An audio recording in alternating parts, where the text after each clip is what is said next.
മാന്യ സദസ്സിന് നമസ്കാരം. ബഹുമാനപ്പെട്ട head master Govindan sir, class teacher Tararani teacher, മറ്റ് അധ്യാപകരെ, രക്ഷിതാക്കളെ, പ്രിയപ്പെട്ട കൂട്ടുകാരെ, 1889 നവംബർ 14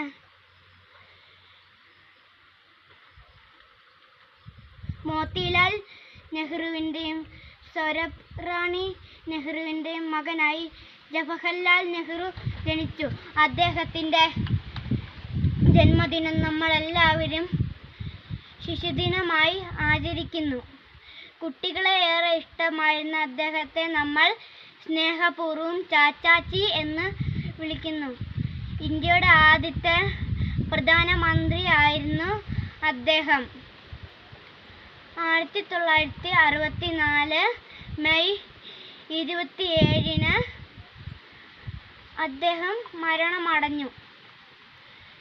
എല്ലാവർക്കും ശിശുദിനാശംസകൾ നേരുന്നു. ഇത്രയും പറഞ്ഞുകൊണ്ട് ഞാൻ എൻ്റെ